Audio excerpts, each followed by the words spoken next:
So today's session में हम थोड़ा मेगालिथिक का क्वेश्चंस करेंगे। आर्ट एंड कल्चर का ही रहेगा, कंटिन्यू होगा। जैसे कि मैंने लास्ट क्लास में बताया था कि हमने आईवीसी, वैदिक, स्टोन एज काफ़ी सारे क्वेश्चन कर रखा है।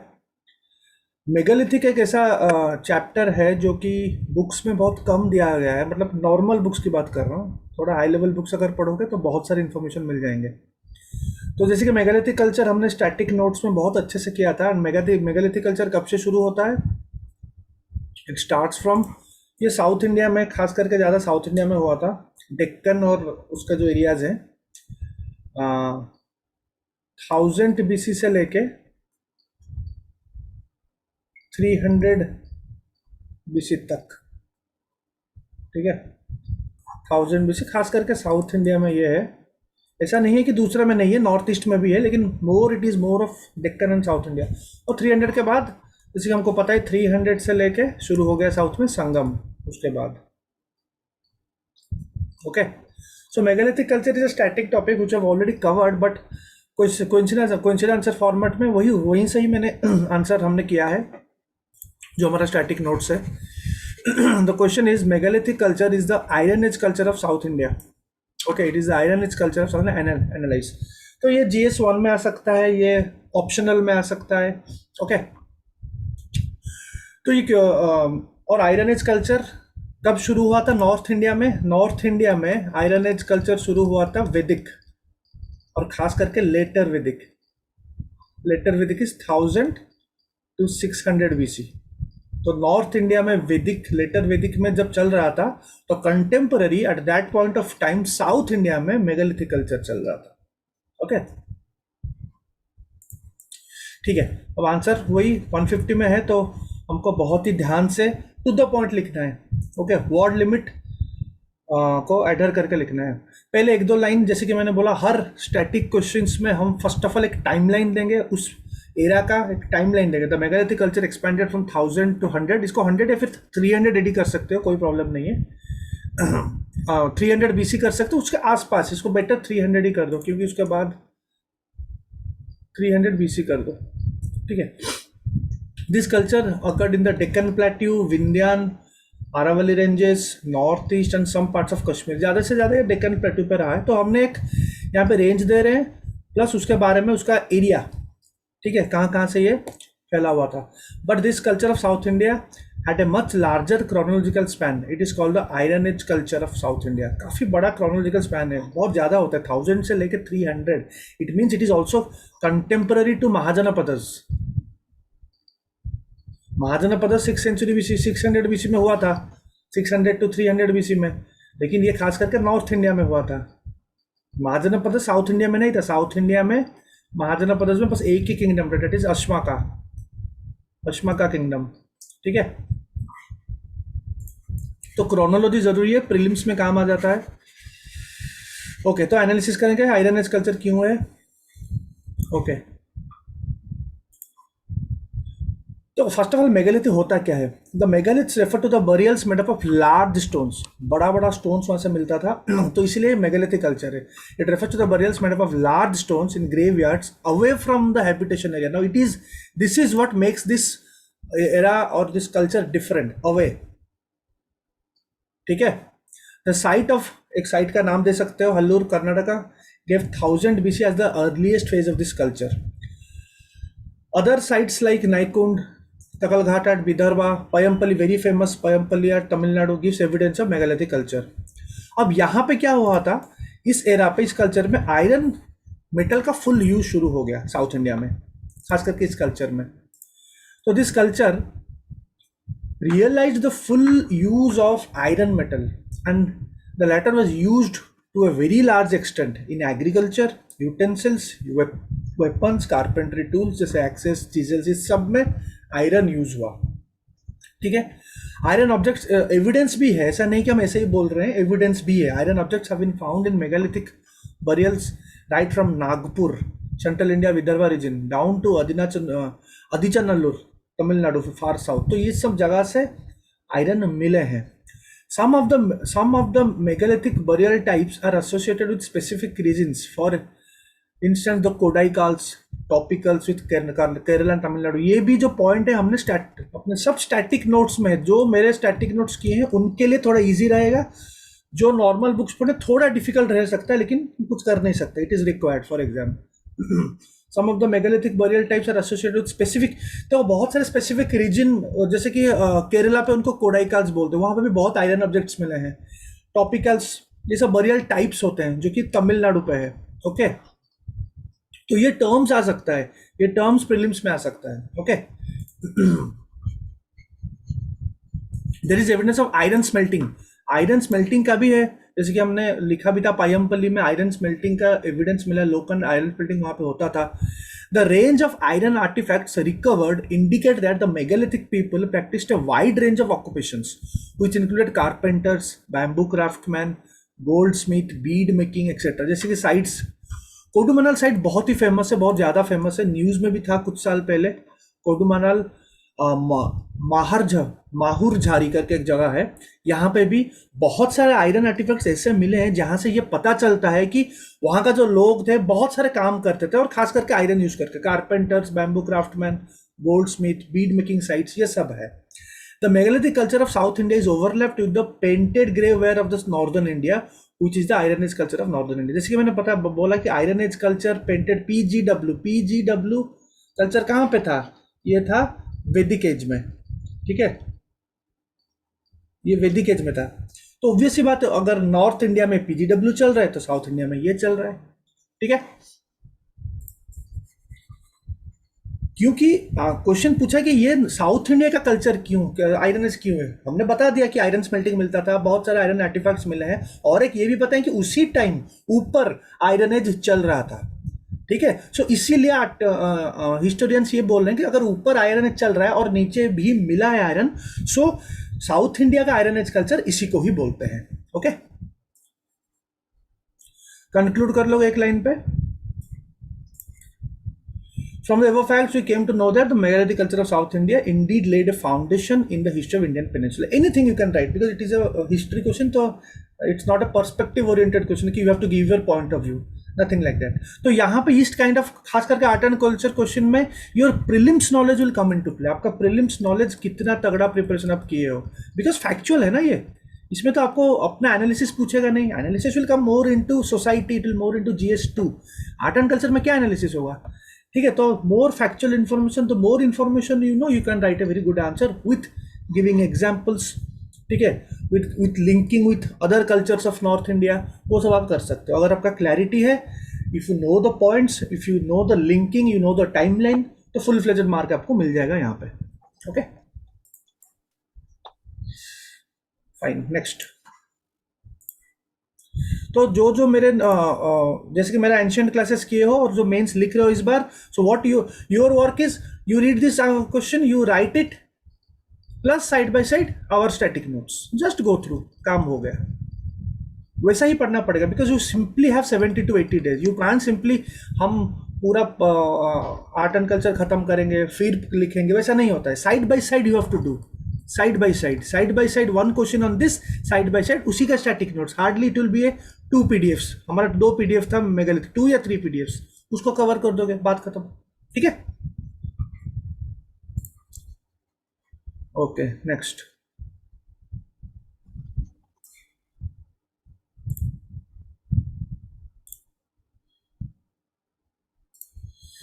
Fine, so next question is okay, why, अब थोड़ा एक चोला एम्पायर का भी क्वेश्चन कर लेते हैं। Why Chola bronze sculptures among the most sought after collectors items by art lovers all over India. अब ये क्वेश्चन थोड़ा मतलब डायरेक्टली तो हिस्टोरिकल नहीं है, बट इट इज रिलेटेड।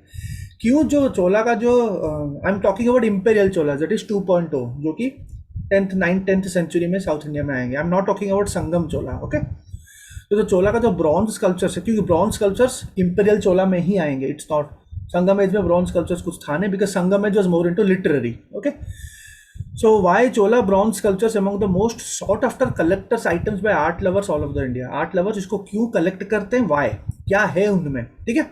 तो पहले ऑब्वियसली एक इंट्रो देंगे, अच्छा सा इंट्रो देंगे ताकि एक कनेक्टिविटी आ जाए। The history of Indian metal sculptures is as old as the Indus valley civilisation, where a bronze statue of dancing girl was found in the city of Mohenjodaro. तो हम एक हिस्टोरिकल पर्सपेक्टिव से line लिख रहे हैं कि ये जो ब्रॉन्ज का चीज है ये चोला का नहीं, ये आईवीसी से आ रखा है, ठीक है। हर हम सबको पता है ब्रॉन्ज स्टैच्यूज एक डांसिंग गर्ल का है। Indian metallurgy reached its zenith during the early medieval period as evident from the coins and pillars of the Gupta empire in North India and as early in the early medieval period, early medieval और late ancient भी कर सकते हो, as from the coins and pillars of the Gupta Empire in North India and the bronze sculptures of imperial cholas in the South India। तो यहाँ से हमारा जो इंडियन मेटलर्जी बहुत काफी बड़ा था, गुप्ता एम्पायर से लेके चोला तक बहुत ही मेटलर्जी में बहुत अच्छा काम किए हैं। ओके, अब क्यों, ये तो हमने एक पर्सपेक्टिव दे दिया स्कल्पचर के बारे में। The bronze Chola bronze sculptures are among the most sought after collector items by art lovers। क्यों? First of all, bronze idols were more appealing than stone idols। Stone, जाहिर सी बात है, stone idols से bronze idols more appealing है। The stone idols are were immovable in ancient India। Stone idol को हम move नहीं कर सकते ना ज़्यादा एंशियंट इंडिया में, तो यूजुअली जो हार्डकोर स्टोन से होता है। ब्रॉन्ज आइडल्स, क्योंकि ब्रॉन्ज आइडल्स जो होते हैं वो थोड़ा लाइट वेट होते हैं एंड मोर ड्यूरेबल होते हैं, ठीक है। Bronze gives monochromatic light effects in presence of lamps। तो अच्छा खासा एक व्यू आ जाता है, व्यू तो नहीं बोलूँगा, मतलब अच्छा खासा एक क्या बोलते हैं उसको, इफेक्ट काइंड ऑफ आ जाता है। Also bronze brings out the color contrast and vibrancy of silk garments which is quite liked by non devotees also। तो ये सब रीजन से मोर अपीलिंग है। तो अपीलिंग में ही आप इसी पॉइंट में ये तीन लिखोगे, इसको अगर डिवाइड करते करते लिखोगे तो कोई फायदा नहीं है, बिकॉज रीजन एक ही है। फर्स्ट ऑफ ऑल हमेशा याद रखना, मेंस आंसर राइटिंग में when you right points, okay, 1 2 3 4 करके जो पॉइंट लिखोगे, make sure it is not repetitive, make sure it is not repetitive, ठीक है। रिपीटेटिव इसलिए ये नहीं है कि आप लैंग्वेज, मतलब for example you are writing one sentence here, you are writing another sentence but the meaning is same, then it means it is repetitive. It should not repeat नहीं करना है, ठीक है। मतलब उसका जो सोल है, उसका जो मीनिंग है लैंग्वेज का, वो रिपीट नहीं करना है, याद रखना। Okay, just for the sake of writing you can't right. Okay, आपको अलग अलग पॉइंट्स लिखने हैं। तो यहाँ पे अपीलिंग का हमने लिख लिया, ठीक है। नेक्स्ट पॉइंट इज, एक रिलीजन एंगल पे देखे, both Hindus and non Hindus admire करते हैं, ठीक है। जैसे कि ब्रॉन्ज आइडल ऑफ नटराज, तो यहाँ पे I am giving an example of Chola. Ardhanarishvara, ये भी हमने किया था। जो अर्धनारीश्वर, वैसे अर्धनारीश्वर चोला से पहले भी था, लेकिन चोला में ज्यादा फेमस हुआ। जो मंदिरों में अर्धनारीश्वर का एक स्कल्पचर है, ठीक है। नटराज का क्वेश्चन ऑलरेडी 2016 मेंस में आ चुका है, direct question on Nataraja, direct आया था, इसको एक्सप्लेन करो। तो bronze idol of Nataraja portrays Shiva performing the tandava, that is the cosmic dance that balances life and death in universe. अब दीज थिंग्स आर लिख सकते हो, it is given as gift, souvenir and memento, it is easily recognizable by both Hindus and Muslims. Even foreigners भी bronze idol of Nataraja को काफी पसंद करते हैं। ऑब्वियसली रिलीजन एंगल तो है, लेकिन बिकॉज द क्वेश्चन डिमांड्स कि इतना लोग क्यों हिट है ये सब में, मतलब इतना फेमस क्यों है, so both Hindus like all kinds of religion as a souvenir, as a memento उसको रखते हैं, ठीक है। ये एक पॉइंट हो गया। देखो, usually Indian classical dancers start performing after worshipping the idol. अगर आप देखोगे तो इसको इसी पॉइंट में भी लिख सकते हो। ये पॉइंट, हमारे जो इंडियन क्लासिकल डांसर्स हैं वो कहीं ना कहीं नटराज आइडल रखते हैं, ठीक है। तो जाहिर सी बात है, डांस करने से पहले लगता है, तो इसका डिमांड भी बढ़ता है, that is why. So this is also one of the important, it's how you link. आपको दूसरे मतलब एक डायनामिक आंसर बनाना है, ओके। फिर bronze idol of Ardhanarishvara, Ardhanarishvara can come as a separate question. So क्योंकि हम सब कवर नहीं कर सकते, what you can do, those are giving means Ardhanarishvara के बारे में just make notes of 200 words. Old students can go through my static notes, ठीक है। अर्धनारीश्वर के बारे में लिख लो, साइड में भूल जाओगे लिख दो, नहीं तो भूल जाओगे। अर्धनारीश्वर डायरेक्ट क्वेश्चन आ सकता है एक्सप्लेन करने के लिए, ठीक है। अब उसका हिस्ट्री देना है, मतलब चोला में तो था, कौन से टेम्पल में है, उससे पहले कहाँ था, तो ये सब आपको लिखना है। उसका मीनिंग क्या है, जो it's a fusion of Shiva and Shakti, वो लिखना है। So it portrays the fusion of Shiva and Shakti. Hindu see it as a profound theological motive, non Hindu see it as a sensual motive. तो ये दोनों हिंदूज और नॉन हिंदूज को पसंद आते हैं, ओके। फिर क्या है, चोला का जो ब्रॉन्ज स्कल्पचर से उसको क्यों इतना पसंद करते हैं। थर्ड ये कि लॉस्ट वैक्स टेक्निक में ये भी है, आईवीसी के तो है इसमें भी है। Bronze Chola bronze idols built in lost wax technique. Now no need to explain lost wax techniques.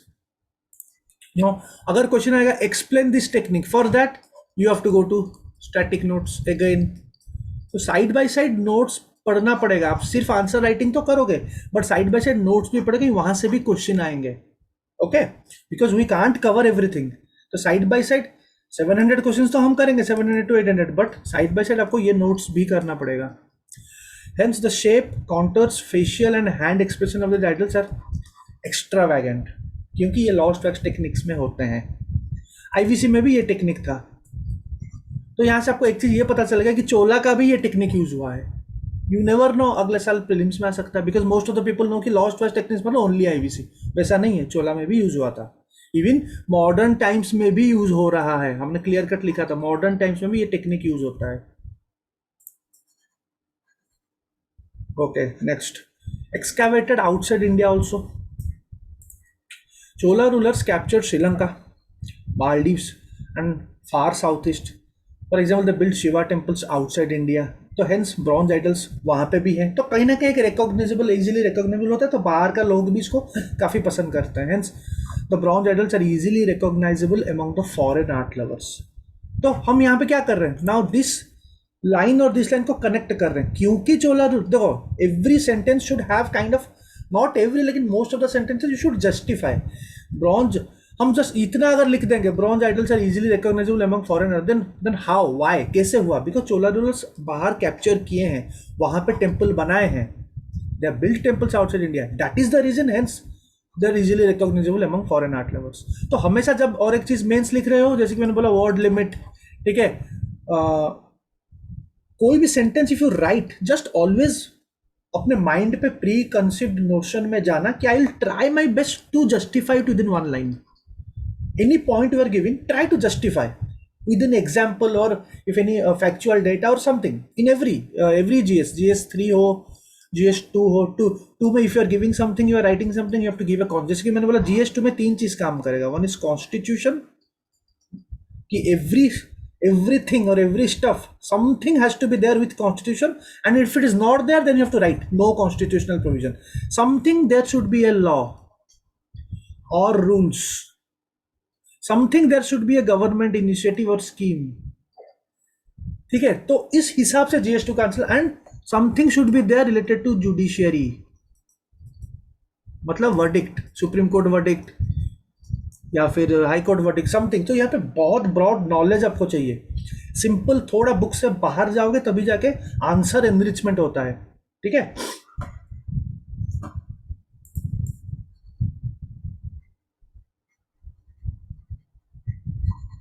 ठीक है, नेक्स्ट, तो एक कंक्लूड कर लेंगे। Therefore you can conclude that the bronze sculptures of Chola empire still has its charm till date and attracting art lovers from both inside and outside the country, ठीक है। तो technique के बारे में बता दिया, आउटसाइड क्यों आउटसाइड हुआ था वो भी बता दिया, फिर एग्जाम्पल दे दिया अर्धनारीश्वर का और इसका ब्रॉन्ज का। फिर एग्जैक्टली ब्रॉन्ज आइडल्स लाइटर होते हैं, तो उनका थोड़ा उसका फिजिकल अपीयरेंस के बारे में बोल दिया, तो एक हॉलिस्टिक आंसर बन जाता है। ओके, नेक्स्ट,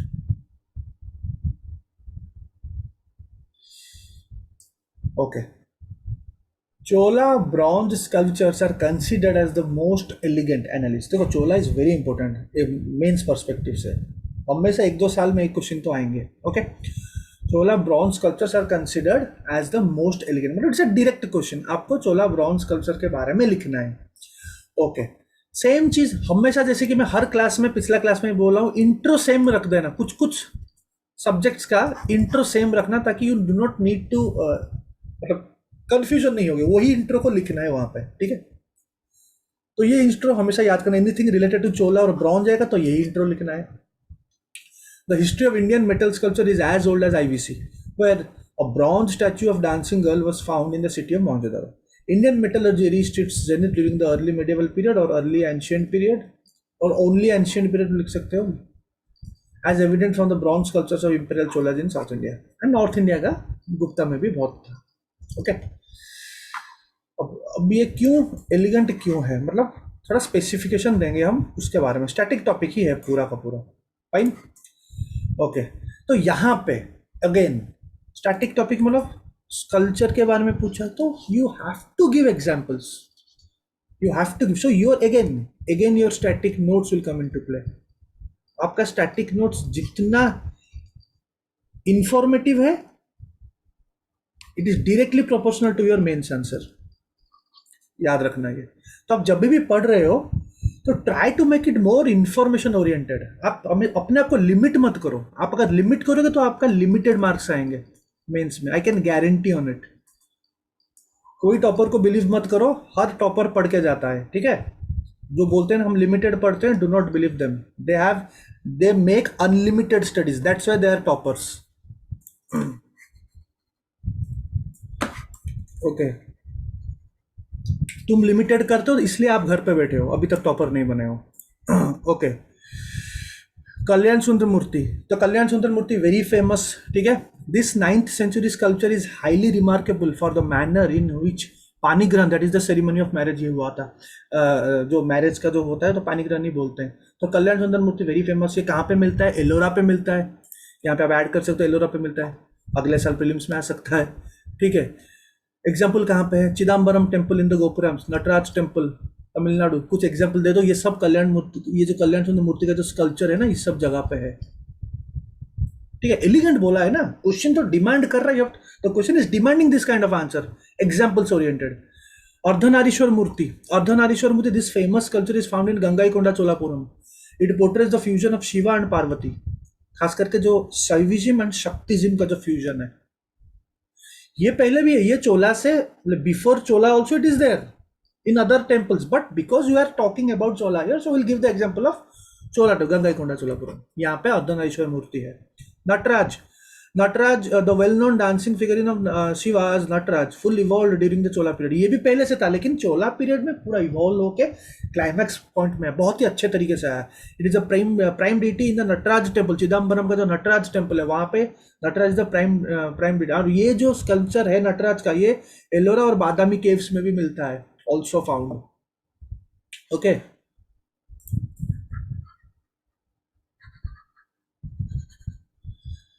फिर क्या लिखेंगे? तो नटराज ये लिख सकते हो, depends. Now this statement depends on your wisdom, मतलब वहां पे वर्ड लिमिट कितने, अगर 150 है तो यू कैन ओमिट दिस, पता चल गया, it's no need to write, because fusion है, हमने शक्तिजिम और शैविज्म का लिख दिया, और लिखने की जरूरत नहीं, but still then the Nataraja symbolizes the connection between religion and arts, and it represents Shiva as the lord of dance, encompassing all creation, destruction and all things in between. Okay, fine. फिर शिवा इकोनोग्राफी, ये तो मतलब हर जगह आप अगर देखोगे, जितना भी टेम्पल्स हैं, हमने पढ़ा भी, अर्धनारीश्वर टेम्पल, बृहदेश्वर टेम्पल, जो the great living Chola temples जो है, तीनों के तीनों शिवा के ऊपर है। तो जाहिर सी बात है, चोला पे शिवा का इकोनोग्राफी तो मिलेगा ही मिलेगा, ठीक है। Wide range of Shiva iconography was evolved in Tanjore during this period. यहाँ पे आप एग्जाम्पल दे सकते हो, यहाँ पे आप एग्जाम्पल देख सकते हो, द 3 ग्रेट लिविंग टेम्पल्स, आप 3 एग्जाम्पल दे सकते हो, बृहदेश्वर, एरतेश्वर एंड और जो एक है, तीनों का नाम दे सकते हो, तीनों को डेडिकेटेड टू शिवा। तो जाहिर सी बात है, शिवा इकोनोग्राफी वहाँ पे बहुत ही ज़बरदस्त तरीके से मिलता है। ओके, लॉस्ट वैक ये भी यहाँ पे ऐड करोगे, क्योंकि ये टेक्निक यहाँ पे भी यूज हुआ था, सिर्फ आईवीसी में थोड़ी हुआ था, यहाँ पे भी हुआ था। ये टेक्निक बहुत ही अच्छा टेक्निक है। Chola bronze were created using the lost wax technique. In artistic terms, it is known as CIREPERDU. आप अपना प्रोनाउंसिएशन कर सकते हो, which demands a high degree of skill. ये जो टेक्निक है demands high degree of skill, तो obviously तो आप जो प्रोडक्ट आता है तो obviously it will be very elegant, right. तो ये एग्जाम्पल, क्योंकि these are all 150 word, basically 150 word का ही आता है art and culture. First question आएगा आर्ट एंड कल्चर का, फर्स्ट टॉप 5 में ही आ जाता है। ओके, फिर एक लास्ट लाइन आप कंक्लूड कर सकते हो। In spite of being devoid of ornamentation, the Chola bronze sculptures are elegant, expressive and exquisitely beautiful. The Chola period was an age of continuous improvement and refinement of Dravidian art and architecture. तो चोला के time पे Dravidian art and architecture का climax हो गया। Dravidian art शुरू कहाँ से हुआ था? Started from Pallava, climax in Chola. Okay,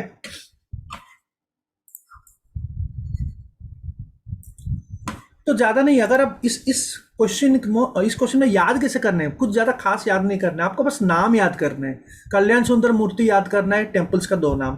Ardhanarishvara मूर्ति कहाँ पे फाउंड? गंगाईकोंडा चोलापुरम में फाउंड। नटराज कहाँ पे है? चिदम्बरम टेम्पल में है। शिवा और ये सब चीज तो आप अपने लैंग्वेज में लिख ही सकते हो।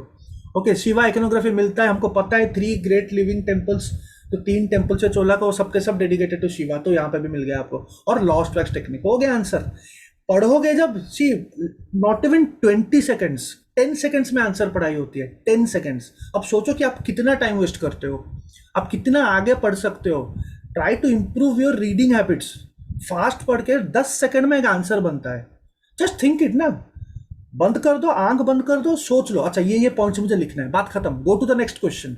अब एक ही क्वेश्चन को अगर 20 मिनट पढ़ोगे, सर योर शेयरली, मतलब its share wastage of time. हमारे पास टाइम नहीं, हमें बहुत कुछ ज्यादा पढ़ना है। Okay fine, next. नटराज का एक डायरेक्ट क्वेश्चन आया था, वैसे रिपीट हो सकता है, मैंने इस क्वेश्चन को थोड़ा मॉडिफाई किया है। Nataraja, the dancing form of lord Shiva, is a symbolic synthesis of the most important aspects of Hinduism and the summary of the central tenets of this Vedic religion. मतलब ये जो नटराज है, जो डांसिंग फॉर्म है, ये बोलते हैं कि ये हिंदुइज्म का एक बहुत ही बड़ा एस्पेक्ट है, और it is the summary of the central tenets of this Vedic religion. और हिंदुइज्म वैदिक रिलीजन ही है, वैदिक वेदा से ही तो आई है, कल हमने पढ़ा था। तो नाउ इस टाइप ऑफ क्वेश्चन को आप याद कैसे करोगे? Obviously it is very difficult, because this question is actually difficult question, ठीक है। So these kind of question needs थोड़ा like proper word by word read, और जैसे हिंदी में हम बोलते हैं रट्टा मारना, थोड़ा कर सकते हो। These kind of question you can mug up, every question you can't mug up because course is very vast. So this in particular, this kind of questions mug up, just put it, question आ गया put कर दो वहां पे, because lot of factual data there। थोड़ा language को अच्छे से लिखोगे तो मार्क्स थोड़ा ज्यादा मिल जाएंगे। ओके ओके, नटराज, पहले तो नटराज क्या है? Nataraja is a depiction of the Hindu god Shiva as a divine dancer. His dance is called Tandavam or Nadanta, depending on the context of dance. The classical form of the depiction appears in the stone reliefs of the Ellora caves and Badami caves around 6th century AD, and in the Chola dynasty in the 10th century AD. 6th century AD में Ellora ये सब हमने पढ़ा था, वहाँ पे भी है।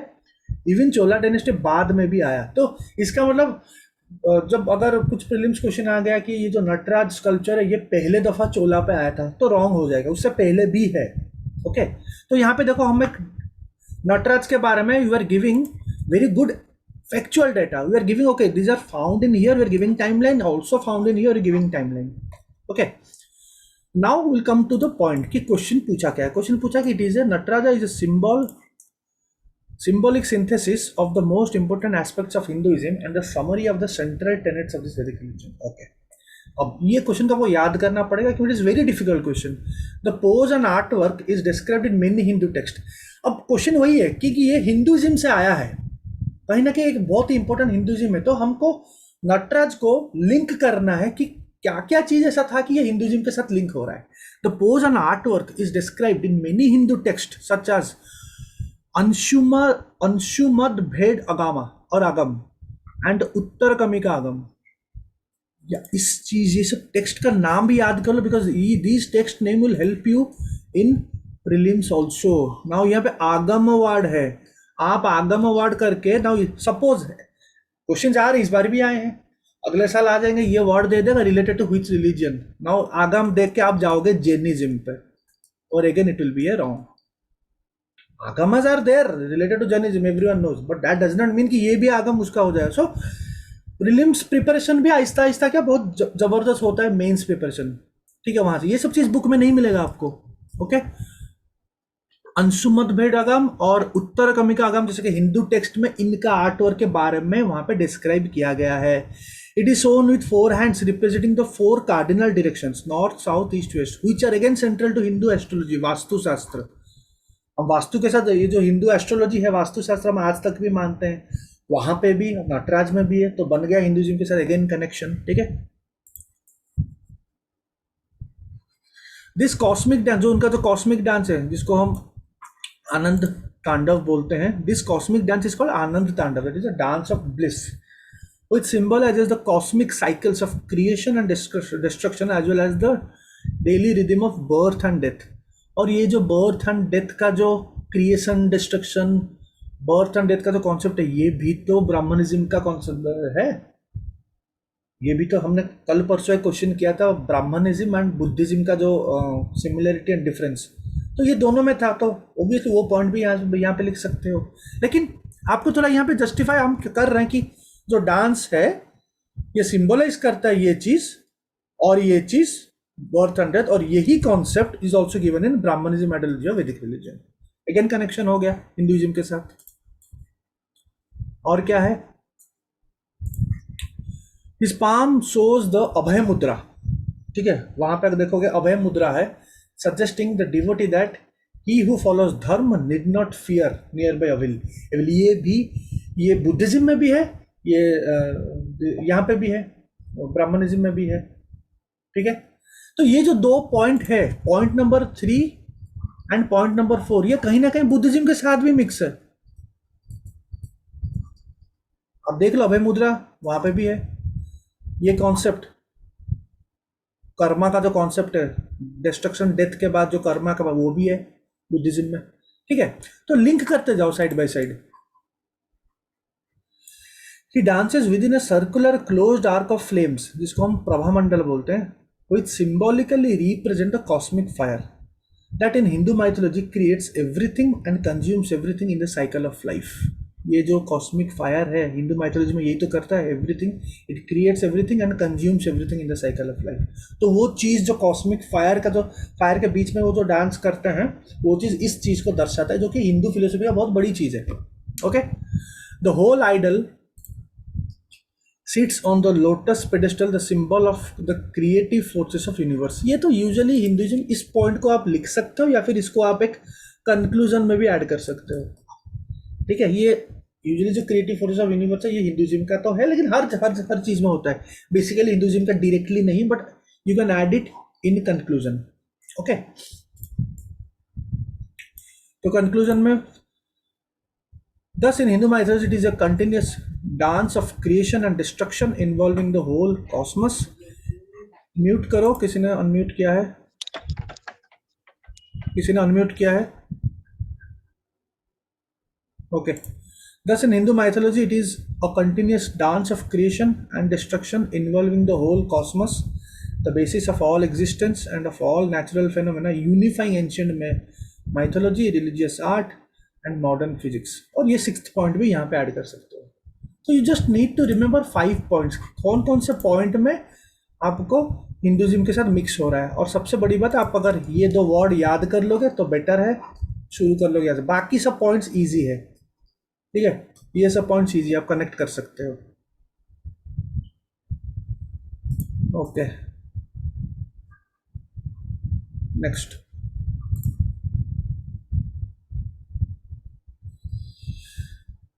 While most of the Indian classical dances involve both feminine and masculine aspects of divine couple Shiva Shakti or Radha Krishna, however, the current state in Indian classical dance has become female skewed.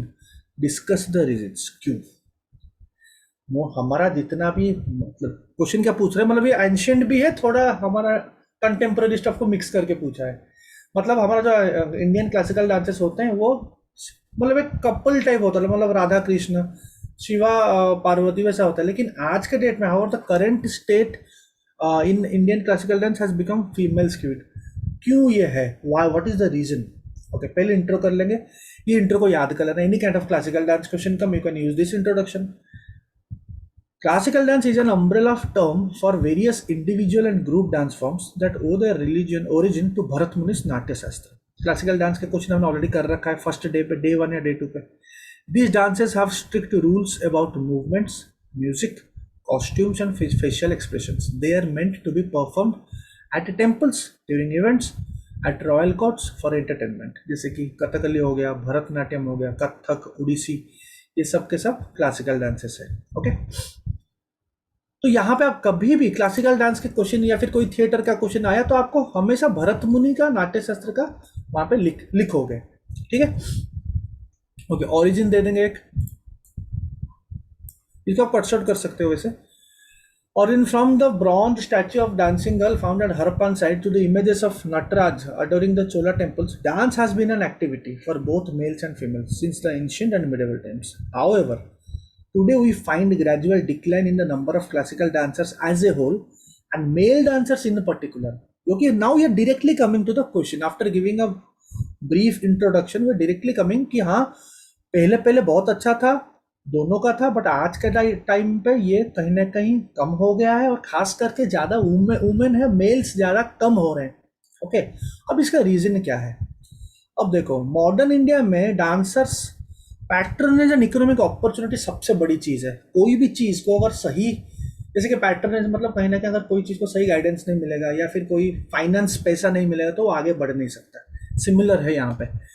Modern India में क्या होता है, dancers are divided into contemporary, folk and classical. जो contemporary dance होता है यहाँ पे जो मेल्स है giving in Bollywood, samba dance, ये बहुत ही लिमिटेड है। ये खास करके थोड़ा मतलब और contemporary dance it is more related to movies, उसके बाहर का कुछ नहीं है। Okay, very limited in it's not a pan India kind of thing. Folk dances देखोगे, फोक डांसेस मोस्टली सेलिब्रेशन के टाइम पे होते हैं तो उसके लिए कोई फॉर्मल ट्रेनिंग भी जरूरत नहीं है। क्लासिकल डांसेस जो होता है ना, यहाँ पे फॉर्मल ट्रेनिंग जरूरत है। तो खास करके अगर क्लासिकल डांस और कंटेम्प्रेरी का यहाँ पे मतलब डिफरेंशिएट करोगे तो क्लासिकल डांसेस में बॉलीवुड के लिए कोई जगह नहीं है। मूवी इंडस्ट्री में क्लासिकल डांस का इतना कोई करते नहीं, बिकॉज लोग देखने ही नहीं जाएंगे, बिकॉज इंटरेस्ट ही नहीं है। और क्लासिकल डांस करने के लिए भी एक फॉर्मल ट्रेनिंग चाहिए, एक very formal training. Folk dance के लिए एक नॉर्मल ट्रेनिंग जरूरत नहीं है क्योंकि उनका कहीं ना कहीं उस एरिया स्पेसिफिक है, बचपन से वो करते आ रहे हैं तो उनका हो जाता है। एक काइंड ऑफ गुरु शिष्य थिंग नहीं होता है। यहाँ पे formal training is required and it was never a lucrative full time profession for male dancers to begin with. और ये कभी भी एक मेल डांसर के लिए एक एज ए प्रोफेशन नहीं रहा। बहुत ही कम गिने चुने लोग हैं जो कि मेल्स हैं जो कि क्लासिकल डांसेस करते हैं, बहुत ही गिने चुने लोग हैं। Originally when the classical dancers were mostly women, originally भी तो हमको पता ही है, ज़्यादा से ज़्यादा देवदासी सिस्टम उस सेंस में हुआ था, शुरू हुआ था, तो मोस्टली ये वुमेन्स रहा है हमेशा से। The reason being sexual exploitation, जैसे कि देवदासी सिस्टम साउथ इंडिया में, कथक डांसर्स नॉर्थ इंडिया में, ये सब हुआ था। तो ज़्यादा से ज़्यादा it is mostly women oriented है फ्रॉम द बिगिनिंग ओनली, और आहिस्ता आहिस्ता वो कम भी हो रहा है। फिर next point is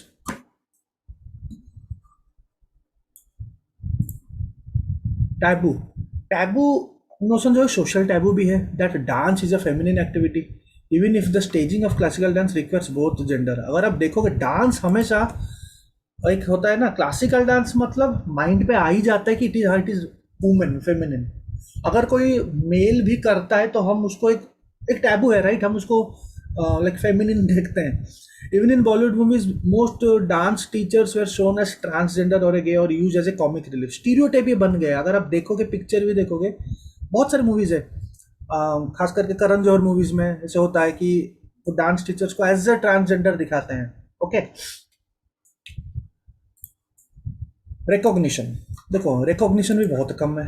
most of the classical dancers getting recognition like Padma arts are female, barring a few like Pandit Birju Maharaj, जिनको फिल्म फेयर अवार्ड मिला भी था बाजीराव मस्तानी के लिए। तो बहुत कम है, मेल्स बहुत कम है। रिकॉग्निशन ऑल्सो ज़्यादा मिल रहे हैं फीमेल को, मेल्स को कम मिल रहे हैं। मेल जो होता है ये ब्रेड अर्नर होता है फैमिली का। Okay, so male being the bread earner of the family drives them off from classical dances because of lack of economic opportunities. Lack of economic opportunities भी है, और सबसे बड़ी बात है क्लासिकल डांस एक हो चुका है, मतलब main thing is that taboo notion, that women stereotype, it is more of women. और मेल एक फैमिली को मेनली जो सोचा, जैसे कि हमारा थॉट प्रोसेस है male is the bread and butter earner जो है, तो इसलिए वो थोड़ा दूर रहते हैं क्लासिकल डांस से, बिकॉज इकोनॉमिक अपॉर्चुनिटीज उतना है नहीं मेल के लिए। Therefore the government should promote gender based classical dance so that more and more male come forward and see it as a good economic prospect. तो government को बहुत सारे, देखो गवर्नमेंट क्लासिकल डांस को प्रमोट करती है, no doubt in that, but is it gender based? No. तो government has to bring a gender based classical, they should more focus कि both male and female are already there, but more males should come and take it as a good economic prospect. Okay, next.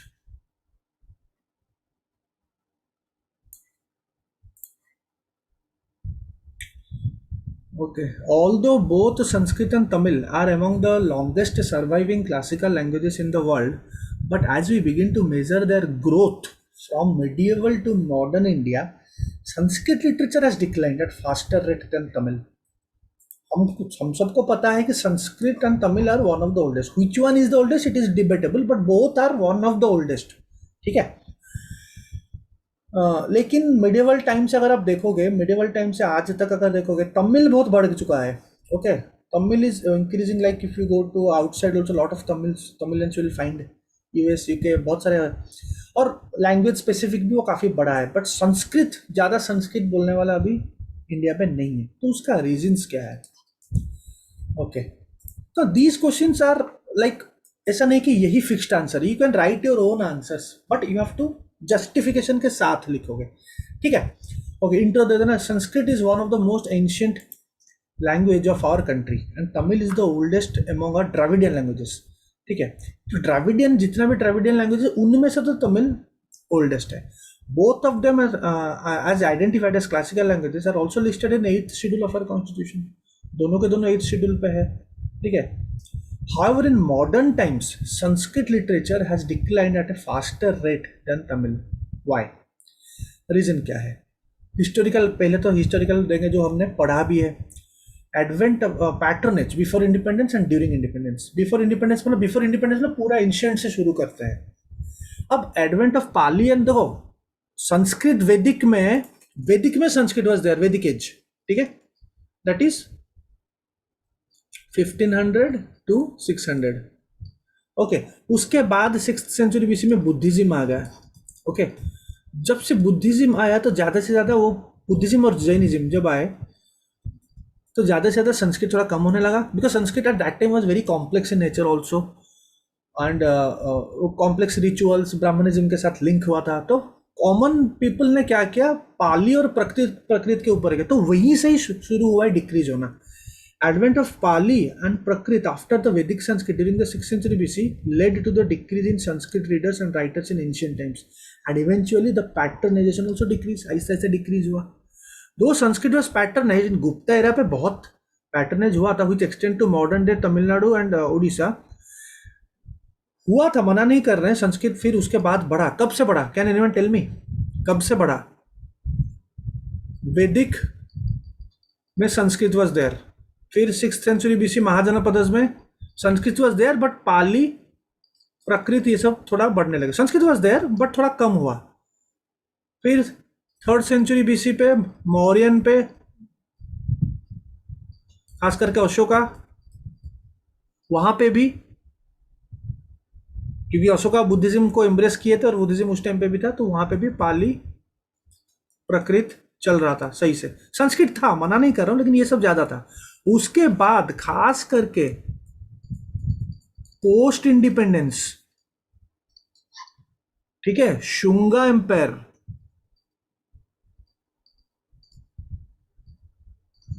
ने थोड़ा यहां पे संस्कृत को बढ़ावा दिया. Started थोड़ा Sanskritisation, थोड़ा अच्छे से बढ़ा. फिर वो बढ़ा, मतलब गुप्ता एम्पायर में भी था. लेकिन पोस्ट मेडिवल टाइम्स में pattern to Sanskrit was mostly limited to Kashmir. उसके बाद क्योंकि संस्कृत, क्योंकि मेडिवल पे टर्क्स वगैरह आ गए. ठीक है.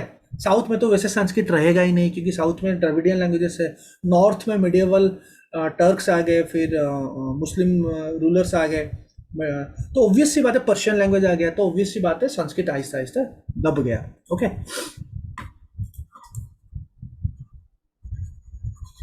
तो in post medieval times the patronage to Sanskrit was mostly limited to Kashmir. तो ज़्यादा पैन इंडिया वो था नहीं. Persian language was common patronage medieval, और मेडिवल टाइम से जाहिर सी बात है पर्शियन लैंग्वेज ज़्यादा फेमस था. During independence movement, modern history. अब ये मॉडर्न हिस्ट्री में हम तो एक एक लाइन हम ज़्यादा लिख नहीं सकते इसमें, क्योंकि हमारे पास वर्ड लिमिट का रेस्ट्रिक्शन है. लिखने को तो बहुत कुछ लिख सकते हैं, इससे लिख सकते हैं, लेकिन वर्ड लिमिट पे रह के देना है, थोड़ा थोड़ा पर्सपेक्टिव देना है. During independence movement Modern history, the authors and writers wrote in vernacular language to arouse nationalism. Moreover, Tamil was the language of the masses, unlike Sanskrit. देखो हम डायरेक्टली एक एक लाइन एक एक एरा का लिख रहे हैं यहाँ पे, एंशियंट का एक, मिडिवल का एक, मॉडर्न का एक। मॉडर्न का हम सबको पता है कि नॉर्थ इंडिया में वर्नाकुलर लैंग्वेज बंगाली, गुजराती, हिंदी से मतलब नेशनलिज्म अराउज हुआ था, और हम उसी पे ही हम लिखते थे। जो भी साउथ साउथ में जो नेशनल, वो तो ऑब्वियस सी बात है तमिल में होता था, तो संस्कृत कहीं रहा ही नहीं। ओके ओके, अब प्री इंडिपेंडेंस तमिल। अब यहाँ पे अगेन हमारा स्टैटिक नोट्स फिर काम आएगा मॉडर्न हिस्ट्री के। मॉडर्न हिस्ट्री में मैंने एक पूरा का पूरा 2 पीडीएफ द्रविडियन मूवमेंट के बारे में पढ़ाया था, right, starting from 1916 to 1970s, पूरा डीएमके एआईडीएमके तक सब पढ़ा था। तो वहाँ पे जस्टिस पार्टी, ये सब एक लाइन लिखना है। Dravidian movement, justice party, self movement, Dravida Kazhagam, were all anti Hindi agitation which in a way strengthen again Tamil language. You have to connect, say direct question will not come. You have to connect your full static knowledge. आपको एक एक point में fit करना है, कहीं पे भी direct question नहीं आएगा। यूपीएससी में तो भूल जाओ, नहीं आएगा। ओके, एक या दो आएगा, बाकी your full static knowledge will come into. इसलिए बोलता हूँ उसको 100-200 बार भी रिवाइज करोगे तभी भी अच्छा है, मतलब कोई टाइम वेस्ट नहीं होता है। जितना रिवीजन करोगे उतना पॉइंट्स याद आएंगे। पोस्ट इंडिपेंडेंस, पोस्ट इंडिपेंडेंस में दलित कॉन्शियसनेस आया। देखो, Dalit writing in Tamil was a continuous activity since the 19th century, not as a commercial activity but as a tool for expression, empowerment and enlightenment of masses about the issues affecting the community. जैसे कि modern times में एक movie है काबाली करके, वहाँ पे एक opening scene जब Rajinikanth he comes it, he is reading a book My Father Balia, which is considered a classic in Dalit literature in Tamil Nadu. Such small gestures encourage youth to read such books, which is not true for Sanskrit. Sanskrit में ऐसा हुआ नहीं है। हमारा जो भी यहाँ पे मैंने ये एग्जांपल दिया, हार्ड एंड फास्ट रूल नहीं है कि आप ये एग्जांपल दो, आप कुछ और भी दे। आप यहाँ पे दलित कॉन्शियसनेस में आप बी आर अम्बेडकर का भी दे दो, कोई दिक्कत नहीं है। बी आर अम्बेडकर, क्या बी आर अम्बेडकर ने संस्कृत में लिखा था? No, big no. Vernacular language, Hindi में लिखे थे। तो दलित कॉन्शियसनेस जो बहुत नॉर्थ इंडिया और साउथ इंडिया में हो रहा था, खास करके बी आर अम्बेडकर तो ऑब्वियसली पैन इंडिया था, लेकिन ज़्यादा से ज़्यादा नॉर्थ इंडिया में वो किए हैं। तो ये सब चीज़ भी यूथ को और वो किया कि like to read such books and to, obviously जो मार्केट में चल रहा है, जैसे मार्केट में आ रहे हैं हम उसी हिसाब से हमारा माइंड चलता है, राइट। तो उस टाइम में हिंदी में ही आ रहा था सब। तो यहाँ पे एक दलित कॉन्शियसनेस का पॉइंट को हमने लिंक किया इसके साथ, लैंग्वेज के साथ, तमिल और संस्कृत के साथ। ओके, और एक Sir, yes sir, instead of Dalit consciousness, we can write mass awareness like that.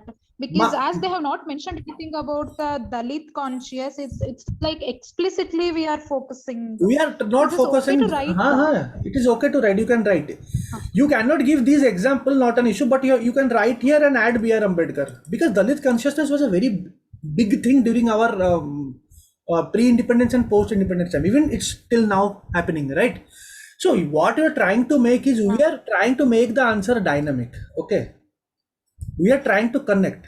Sir, correct. But instead of that, we can add lower caste, right? Because Dalit, it's like Acha, you are explicitly we are okay, mentioning one particular.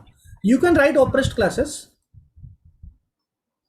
Yes, If because that would be correct. I think. if you do not want to use this, you can use this oppressed classes term. You can use, not an issue.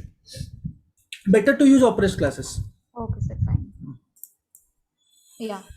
फिर next point is Tamil the language of masses. अब देखो कि formation of A separate Tamil Nadu हो गया, बहुत जल्दी हो गया, ठीक है, पोस्ट इंडिपेंडेंस में। Tamil was the language of the masses. वैसा कोई संस्कृत का है, you can add here similar, लेकिन कोई एक स्टेट है जो कि संस्कृत स्पेसिफिक है, नहीं हो पाया। उड़ीसा उड़िया हो गया, महाराष्ट्र मराठी हो गया, आंध्रा तमिल तेलुगु हो गया, संस्कृत कहाँ है? That is the thing. And Tamil Nadu is not a small state, it's a very big state, and Tamil is one of the respected languages and many people speak Tamil all over the world, ठीक है।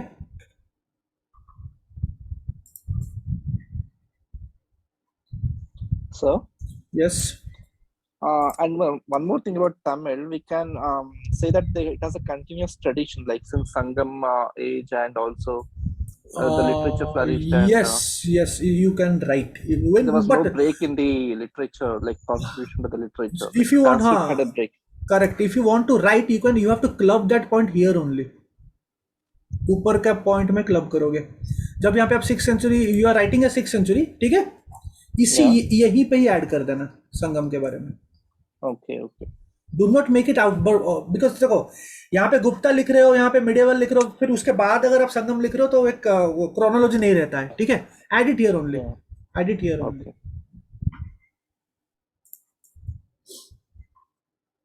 Fine, next. So, though both Sanskrit and Tamil are one of the oldest languages of our country, it's Tamil which has outnumbered the former. Therefore, the government should revive Sanskrit by implementing effective policies through educational curriculum. Now, अगर देखोगे संस्कृत जो है यहाँ पे वो है, देखो ये इसमें वे फॉरवर्ड की भी ज़रूरत नहीं है, बिकॉज थोड़ा ये फैक्चुअल है, लेकिन आप लिख सकते हो संस्कृत को एक मतलब अपना जो एजुकेशन जो 10th का जो करिकुलम होता है वो भी काफ़ी कंपलसरी भी नहीं है, राइट. संस्कृत आई गेस किसी का कंपलसरी था नहीं था, राइट. मेरा तो नहीं था, मैं तो 9th और 10th में संस्कृत लिया, तो कंपलसरी नहीं है.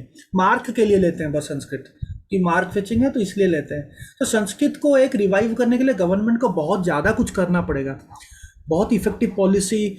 कोई भी खास करके एजुकेशन करिकुलम में एक बार अगर जो एजुकेशन करिकुलम हमारा है जो 10th तक जो है वहाँ पे अगर थोड़ा फोकस दिया जाए तो ऑब्वियस सी बात है वो एक ट्रिगरिंग इफेक्ट देगा, ओवरऑल लैंग्वेज पे एक इफेक्ट आएगा, अच्छा इफेक्ट आएगा. ओके,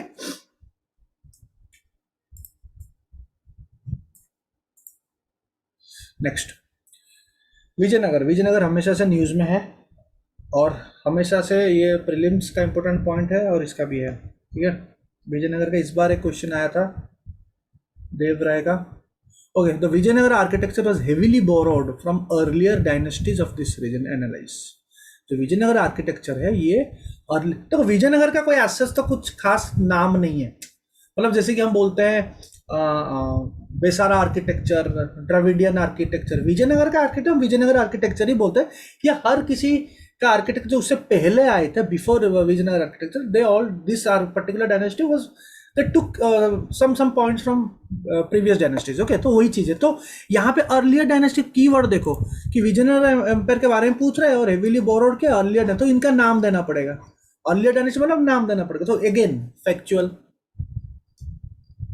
तो इंफॉर्मेटिव आंसर देना पड़ेगा. तो ये नोट्स में डायरेक्टली हमारा है, वही चीज़ मैं और एक बार लिखता हूँ यहाँ पे. Okay, the Vijayanagara architecture was a vibrant combination of Chalukyas, Hoysalas, Pandyas, Chola. इनसे पहले ये सब आए थे. क्रोनोलॉजी मैंने प्रीवियस क्लासेस में स्टडी क्लासेस में बता दिया है. Okay, it developed in the medieval, जिसको प्रोविडा स्टाइल बोलते हैं. प्रोविडा स्टाइल याद कर लेना ये वर्ड, प्रोविडा विजयनगर. ये भी हमने लिखा था, प्रोविडा style. Okay, so developed in the medieval period and extended from Deccan to south because of its conflict with the Bahmani kingdom. Bahmani kingdom को पता है, Bahmani kingdom साइड में चल रहा था और Bahmani kingdom डिवाइडेड हुआ 5 में, जिसको हम बोलते हैं डेक्कन सुल्तानेट्स. ठीक है, उन्होंने ही मिलके हराया था विजयनगर एम्पायर को. ठीक है, बैटल का नाम क्या था? Battle of Talikota. Cross fertilization of ideas took place in construction. तो उस टाइम पे काफ़ी मतलब ज़्यादा इंडिजिनियस नहीं था. ठीक है, विजयनगर का. It is said that Vijayanagar architecture was mostly और heavily borrowed from the earlier dynasties of this region. कैसे? उनसे पहले religious architecture, local hard granite was used in temple architecture. और इसी को जैसे कि हमने क्लियर कट चालुक्य का आर्ट एंड कल्चर टेम्पल पे लिखा था, ग्रेनाइट यूज होता है, unique.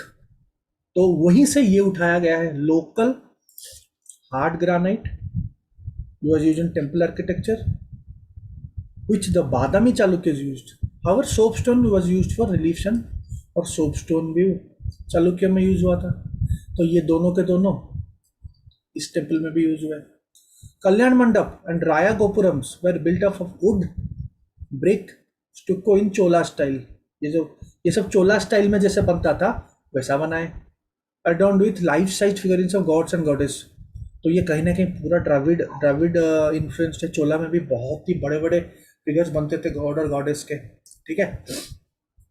The stone chariot Hampi का, the stone chariot at Hampi was influenced by rathas in Mahabalipuram.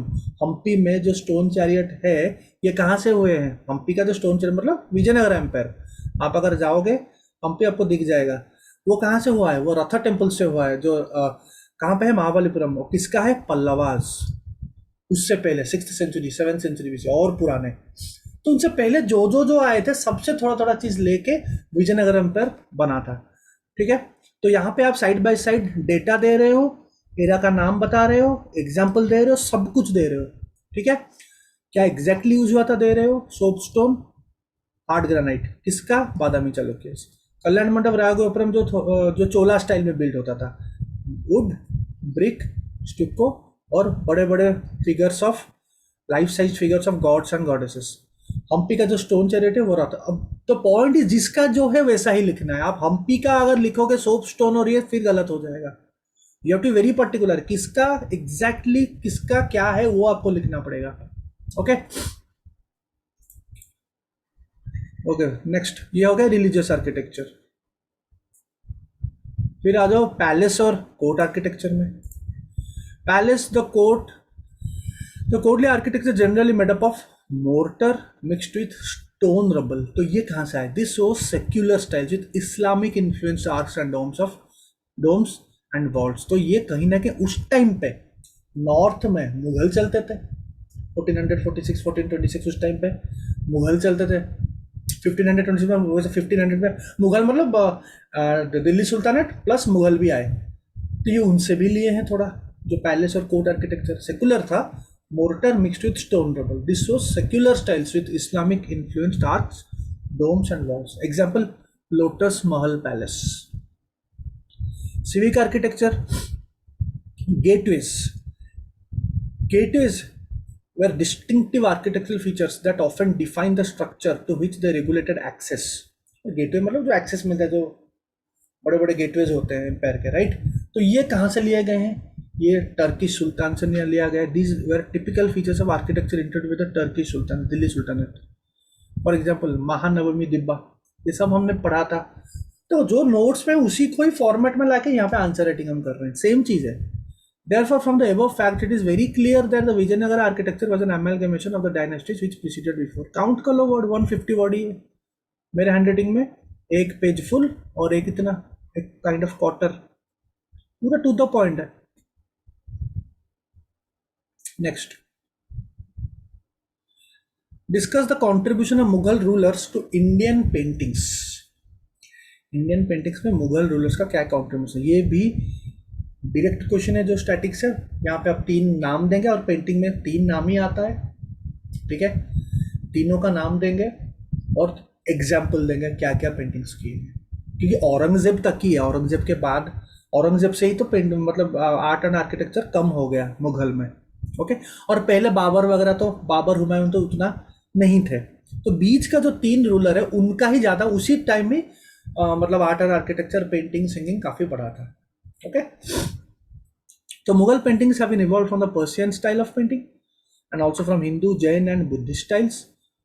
The Mughal school of miniature painting reached its zenith under Akbar and Jahangir.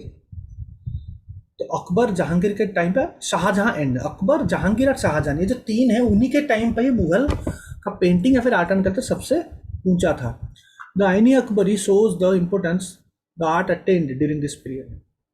The Mughal paintings had a unique style where various themes like hunting, wildlife or royal life, court scenes, etc. were depicted. These paintings narrated the important tales of Mughal emperors. अब एक एक करके तीनों के बारे में लिख देना, स्पेसिफिकेशन क्या आता है, एग्जाम्पल दे देना, दैट्स इट। पहले Akbar was very particular about artistic and realistic elements of the paintings. काफ़ी रियलिस्टिक एलिमेंट्स बनाते थे।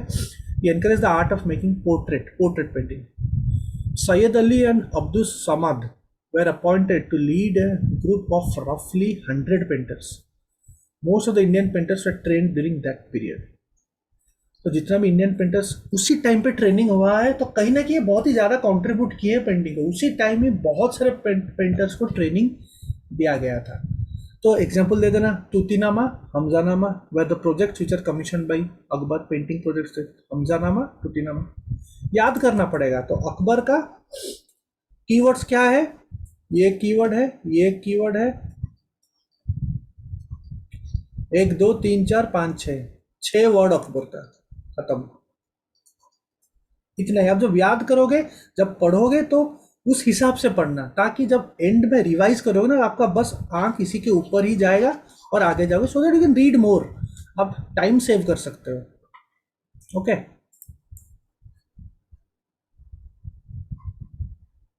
अकबर के बाद Jahangir, he was influenced by European style of paintings, which portrayed the images of kings and queens. He liked paintings depicting animals, plants, flowers in a realistic manner. Vibrant colors use हुआ था, such as peacock blue, blue and red were given, were able to give 3D effects to the paintings. Jahangirnama project was commissioned by him. तो जहांगीर का क्या क्या keywords है, European style, ठीक है, animal plants का पेंटिंग्स काफी रियलिस्टिक मैनर पे किया, ठीक है, वाइब्रेंट कलर्स वेर यूज्ड, क्यों, 3D इफेक्ट को देने के लिए, जहांगीरनामा प्रोजेक्ट। तो ये याद करने की जरूरत है, जहांगीर है तो जहांगीरनामा है, 3 से 4 वर्ड का है। ओके। फिर शाहजहां, शाहजहां में under Shahjahan paintings were increasingly rigid and formal बन गए।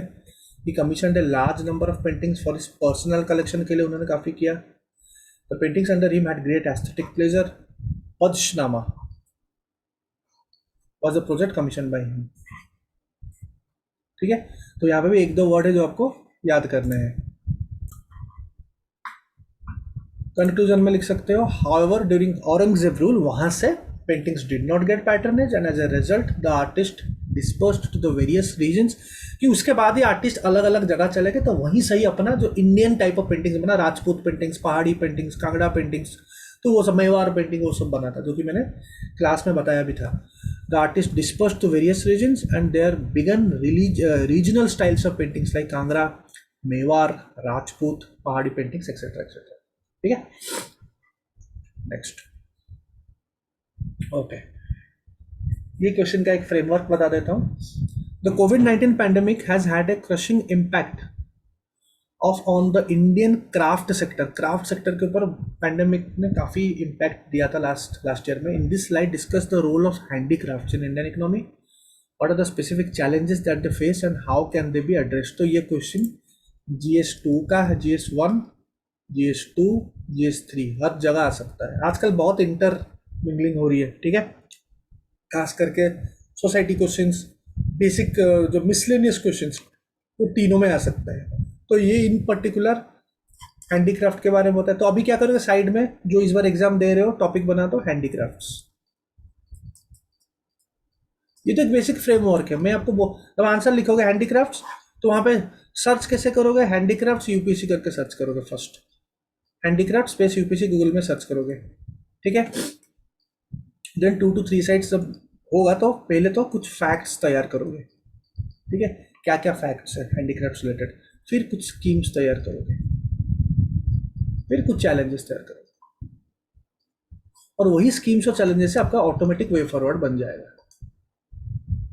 हो गया। सो एनी हैंडीक्राफ्ट क्वेश्चन आएगा तो आप लिख सकते हो। इतना बनाना है, हार्डली टेक 15 मिनट्स, उससे ज़्यादा नहीं है, 15-20 मिनट्स में हो जाएगा, but you have to know how to do it. Okay, ये लिख दो साइड में, जो इस बार मेंस दे रहे हो लिख दो,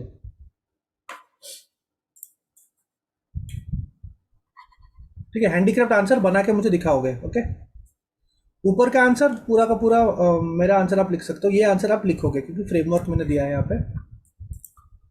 handicrafts are part and parcel of the culture of the concerned communities. They are aesthetic expression of the artisans, which not only sustains artisans economically but also satisfy them aesthetically. Impact of COVID hit hard by the lockdown. An artist from Etikopaka toys अभी GI tag मिला था। For months craft people have been without markets, sales, order, prospect, कुछ नहीं है। ठीक है. Role of handicrafts in Indian economy. Approximate 70 lakh artisans in the country, which include 20 lakh artisans related to carpet sector. ठीक है. Textiles and handicrafts are the key source of employment. Handloom sector provides direct or indirect employment to 43 lakh weavers and allied workers. तो थोड़ा data दे दोगे तो better. इस kind of question demand से data. Okay.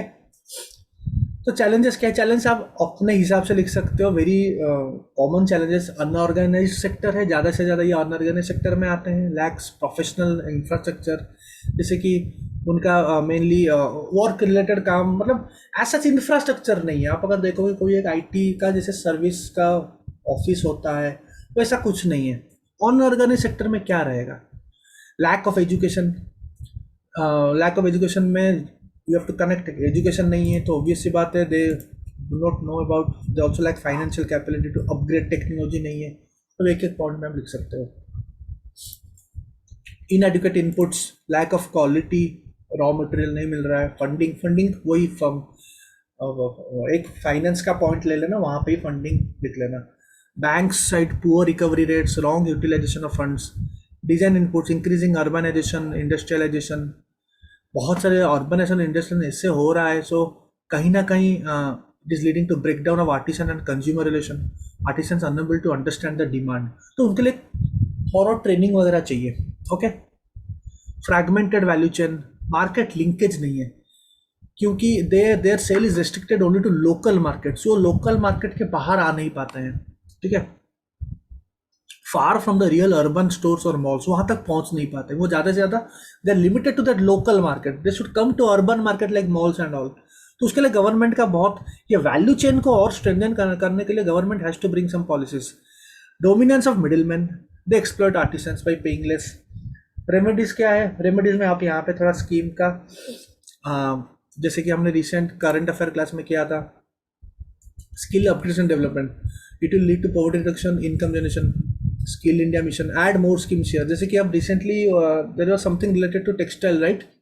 National textiles mission और something. Check from Vikaspedia. ठीक है. No need to write everything, just name दे देना बस. ठीक है. GI tags, handloom India tags, फिर ऐड. देखो जीआई टैक्स अगर ज़्यादा मिलेगा तो कहीं ना कहीं इट विल ऐड क्रेडिबिलिटी. ठीक है. And they will protect the artisans from fake manufacturers. India का कंपिटिटिव एडवांटेज है टेक्सटाइल्स में than other craft. So textile को ज़्यादा फोकस करना पड़ेगा. तो यहाँ पे आप टेक्सटाइल रिलेटेड स्कीम्स लिखोगे, टेक्सटाइल्स रिलेटेड स्कीम्स, और any kind of national policy. I guess there is a national टेक्सटाइल पॉलिसी. what I remember, national textile, you can check it. Just write it, write one line. No need to go through each and everything to write. यहाँ पे जरूरी भी नहीं है. Okay. तो government को और स्ट्रेंथन करना पड़ेगा टेक्सटाइल पॉलिसी को. इंसेंटिव दे के, टैक्स बेनिफिट दे के, ये सब आप यूज कर सकते हो. इस kind of question, these are all common question, general question. ठीक है. इसके लिए कोई डायरेक्ट आंसर आपको नहीं मिलेगा. Okay. Artist must be taught through training. ठीक है. To sell their goods to e commerce. तो यहाँ पे आप ई कॉमर्स प्लेटफॉर्म के साथ भी लिंक कर रहे हो. मतलब आर्टिस्ट को ई कॉमर्स की, आजकल सब डिजिटल हो रहा है, तो उनको एक ट्रेनिंग चाहिए. NGOs, craft cooperatives, merchandisers, entrepreneurs, all must come together to collaborate. Okay. In present time mask बहुत डिमांड में है. In present time mask, gloves, PPE from textile industry reflecting the importance of upgradation of this field for the betterment of society as a whole. और आज के date में mask हम सबको पता है कितना इंपॉर्टेंट हो गया. Without mask you can't go. Gloves, ये सब, उसके लिए टेक्सटाइल इंडस्ट्री का इंपॉर्टेंस बहुत बढ़ गया है. ठीक है. तो ऐसा करके आप आंसर एंड कर सकते हो. नेक्स्ट.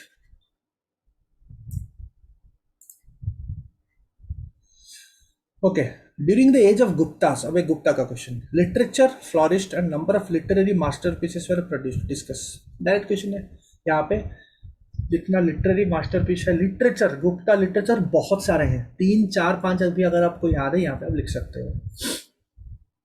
तो पहले तो इंट्रोडक्शन, 1 लाइन अबाउट गुप्ता. जैसे कि मैंने बोला है, हमेशा गुप्ता के बारे में 1 लाइन टाइम लाइन दे देना. ठीक है. एडी पे 3rd 4th century AD, 3rd 4th century AD से लेके शुरू हो गया था. It is the golden age of India करके ऐड कर सकते हो. और बॉडी में शुरू कैसे करोगे? देखो, both Samudragupta and Chandragupta too were patrons of art and literature. Chandragupta Chandragupta two is credited with navratna in his court also, 9 gems. ठीक है, 9 जेम्स का नाम यहाँ पे जरूरी नहीं है, प्रीलिम्स के लिए जरूरी है, यहाँ पे जरूरी नहीं है। संस्कृत यहाँ पे बहुत ही रिवाइव हुआ था, Sanskrit language revived after centuries. ठीक है, और संस्कृत गुप्ता का कोर्ट लैंग्वेज था। सो इसी टाइम पे संस्कृत लिटरेचर बहुत आए थे। तो इसके बाद, और I guess this was the last phase when Sanskrit was in zenith. इसके बाद संस्कृत और बढ़ नहीं पाया। साउथ इंडिया तो द्रविडियन में चला, नॉर्थ इंडिया में टर्क्स वगैरह आ गए, तो वो सब हो नहीं पाया। So I guess this was the last time when Sanskrit was in a very it was in a top level, right. तो यहाँ पे मैंने डिवाइड कर दिया है, रिलीजियस लिटरेचर, सेक्युलर लिटरेचर, ठीक है, साइंटिफिक लिटरेचर। ऐसे अगर करोगे आंसर में, देखो ये क्वेश्चन अगर देखोगे आपको लगेगा यार कैसे लिखूं ये आंसर को, इतना तो है। देखो अभी डिवाइड करके लिखोगे तो आंसर का एक आंसर का जो एक ब्यूटी आती है वो अलग से आती है। अब देखो रिलीजियस लिटरेचर में हम तीन मेन रिलीजन थे उस टाइम पे, हिंदुइज्म, बुद्धिज्म, जैन। ठीक है, पुरानाज वर कंपाइल्ड, ये सब अपने नोट्स से ही हैं, हमारे नोट्स है, लेकिन how you are writing in a framework of an answer. पढ़ाई, जैसे मैं बोलता हूँ प्रीलिम्स और मेंस को डिफरेंशिएट मत करो, एक ही है। और सबसे ज्यादा तो मैं प्रीलिम्स में फोकस करता हूँ कि इसमें इंफॉर्मेशन है, तो यहाँ पे बस आपको फ्रेमवर्क की जरूरत है। तो more informed you are, you can write a very nice answer. ठीक है, Puranas were compiled during this time. Puranas पहले से था, सबको पता है, वैदिक के टाइम से था, लेकिन कंपाइल तो इसी टाइम ही हुए है ना। कंपाइल मतलब एक कंपाइलेशन जिसको बोलते हैं, compilation of various Smritis, law books. स्मृति भी तो पुराने वैदिक टाइम से है, लेकिन कंपाइलेशन इसी टाइम पे हुआ है। 2 great epics, Ramayana Mahabharata, were almost compiled by 4th century AD। तो हिंदुइज्म का रिलीजियस लिटरेचर हो गया। ठीक है, बुद्धिज्म में आ जाओ।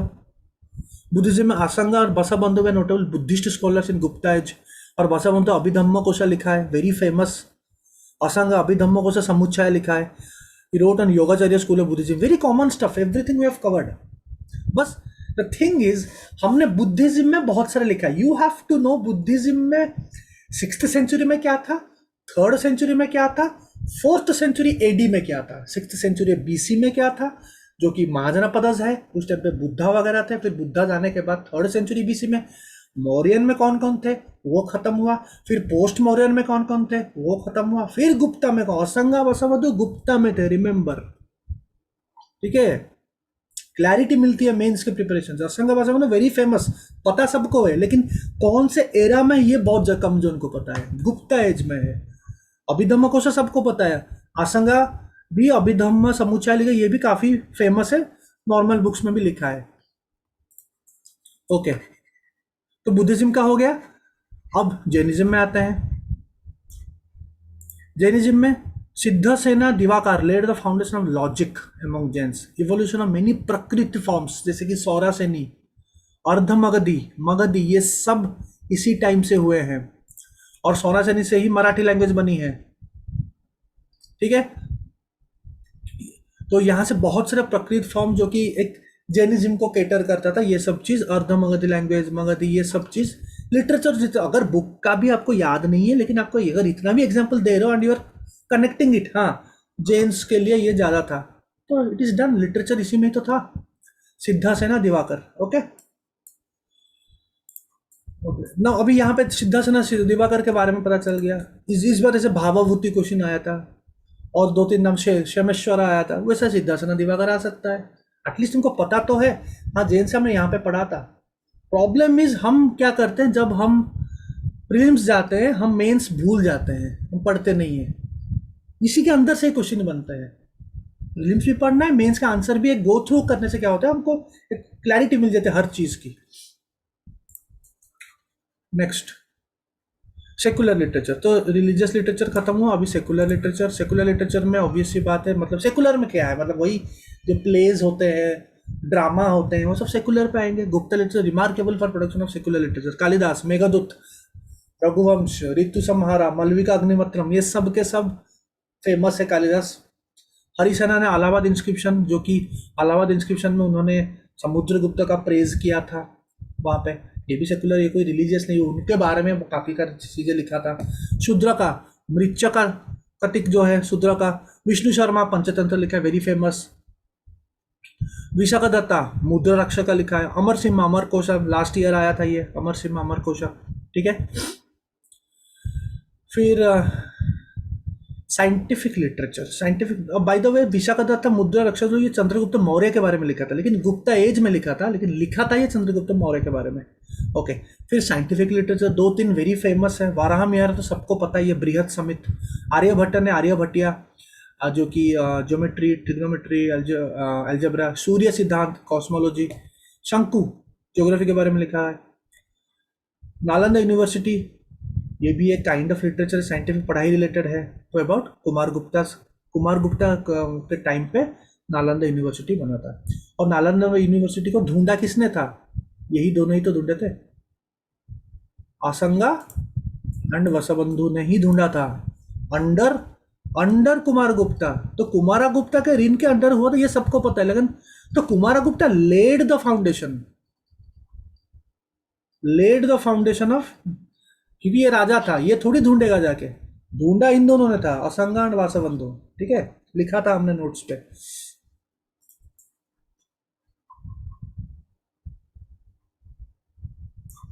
Okay, next. So Gupta culture has carved a niche for itself in the timeline of Indian history by virtue of its individuality and perfection. Okay. Next. अच्छा, done, ठीक है, इतना आंसर लिखो। और एवरीवन ओनली वन, ज्योति ने बस ऐसे लिखा है कल। अरे यार ऐसे लिखो, जो मेंस दे रहे हो मुश्किल हो जाएगी, मैं बार बार बोल रहा हूँ, प्लीज राइट द ऐसे। कल सिर्फ ज्योति ने ही ऐसे लिख के दिया है, बाकी लिखो यार। पहला जो ऐसे, मेरा यूट्यूब वीडियो पे जाओ, ऐसे का प्लेलिस्ट में जाओ, जो फर्स्ट ऐसे है उसको 51 मिनट्स का उसको पढ़ो। जो एक ऐसे है, क्या नाम था उसका, थिंकिंग इमेजिनेशन वाला ऐसे, एनालिसिस, वो एक फिलोसॉफिकल ऐसे, उसको देखो, लिखो। संडे कल था, आराम से लिख देते, ठीक है। ओके फाइन, मिलते हैं कल, good night. Thank you, sir. Thank you.